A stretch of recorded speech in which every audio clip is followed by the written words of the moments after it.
Thank you very much. Thank you to all of you for being out today. I'm joined here actually with our Wolseley candidate, as Rob already mentioned, Dave Nickers. He just wants to close with a few words, and I also want to thank Rob for the acknowledgements. I see Mr. Allen has joined us, the MLA for Fort Garry Riverview. I saw Gerald Rankin, the leader of the Communist Party here, Judy Klassen, the MLA for Kuwait. I don't know, I'm probably forgetting others, but I just thought it was important to be as broad as we can with our acknowledgements. And I also want to give Dave credit for the opening line here, because I was trying to think, how do you sum up a bill? It's changing 23 different places. And he's not happy about it, but how do you sum up this bill really succinctly? Let's be blunt. This bill stinks.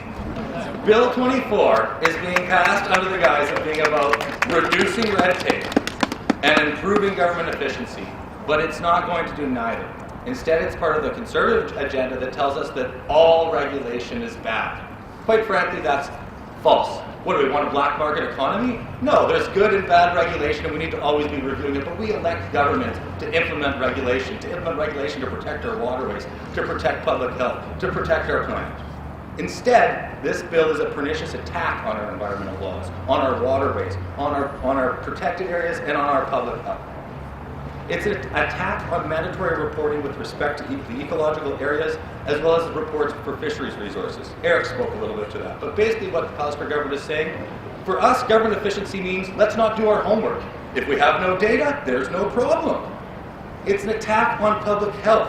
As Dr. John Gerard mentioned, this bill will reduce the frequency of public water testing from every 5 years to every 10 years.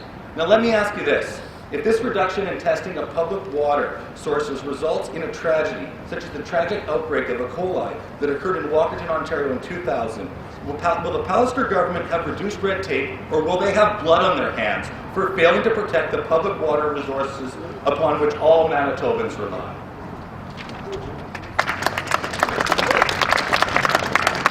Of course, we've talked about the expansion of the hog industry, and there are a number of factors that have led to the toxic algae blooms in Lake Winnipeg. And without a doubt, the research by academics such as Dr. Levitt, Dr. Schindler, and Dr. Eva Pitt have clearly showed that the expansion of the hog industry has been a significant contributing factor to the pollution in Lake Winnipeg. And this bill is an attack on our waterways, including Lake Winnipeg, which has been dubbed the most threatened lake in the world. The Green Party of Manitoba has long since spoken out against industrial agriculture. We want to see Manitoba's food production weaned off of chemical and fossil fuel dependence. The shift starts with supporting organic production, moving research money away from high-yield and all-cost industrial focus, ending the PST exemption on farm pesticides, mandating humane treatment of farm animals, and ending subsidies to factory farms. That's an important one. Because we need to invest in organic agriculture and move away from monoculture crop production. It's a common myth that industrial agriculture feeds the world, but the reality is that industrial agriculture is inefficient.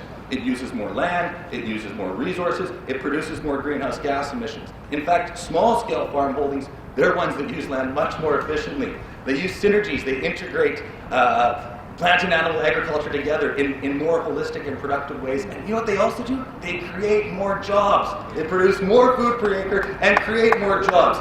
Isn't that the agriculture that we want to see? Let's look at the situation in Manitoba. It's telling when we look at the hog industry. How many hog farms did we have in 1971? 14,200. This is Statistics Canada data. How many do we have in 2015, 550. Say that again, 14,200 to 550. So this isn't just an attack on our public waterways, on public health. It's also an attack on small independent business, on the small independent farmer. This isn't going to make for a more competitive or efficient economy.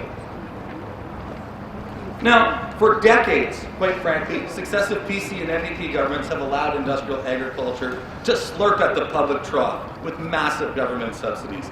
And this has not only been an attack on the environment, it's also been an attack on the humane treatment of animals, and as I said, an attack on independent farmers in rural communities. Mr. Corlacare of Factory Farming said that actually was presented to our former Premier Gary Dewar in 2002. The Golden Hog Award? Golden Pig Award. Golden Pig Award, my apologies. Now, to be fair, long after all the hogs had run out of the barn door, the previous NDP government did pass some regulations, both after the 2007 Manitoba Clean Environment Commission hearings and also shortly before the 2011 general election with the Save Lake Winnipeg Act. Now, these actions were not enough, but still, they were a tiny step in the right direction. And to be frank, it was public interest groups like Hog Watch Manitoba and others that fought hard for these small improvements, and they should be commended for their work. And it's sad, but their work is now going to continue. It's going to go on because now the Palliser government is threatening to roll back even these tiny changes. So that's why it's important that everyone here register to speak to Bill 24. I've already registered. You call the clerk's office, 204-945-3636. 204-945-3636.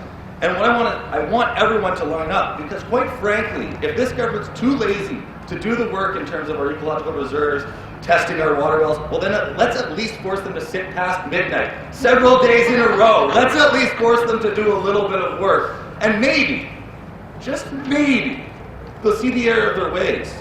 They'll see that not all regulation is bad, but the regulation can be good and is necessary in many circumstances. This doesn't mean we don't look at them or we don't change them, but they're taking an ideological focus. This is part of a broader mandate where this government is stating that for every new regulation that we pass, we're going to get rid of 2. Not evidence-based, this is just out of thin air. One regulation, we're going to get rid of 2. Yet at the same time, they say we need regulations that are evidence-based. Well, on what evidence are you basing that that's the appropriate number of regulations? Our finance minister, Mr. Friesen, said, our government recognizes the status quo has created unnecessary challenges for both industry and government. Guess what? The status quo is why we have toxic algae blooms in Lake Winnipeg. So, quite frankly, we need our government to stand up, and I'm hoping that each and every one of you will register, because it is an important process in Manitoba that the public gets to speak to our elected officials. And I know Dave just had a couple of quick words, so I thank you very much. Thanks, James. That was wonderful, and I can't really add much to that except to say that it's pressure from the grassroots that gets things done. It's pressure from the grassroots that got the previous laws passed, for example, getting logging in the parks.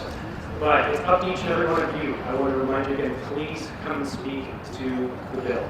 Speak to the committee hearing. It's very important. Thanks again for having me.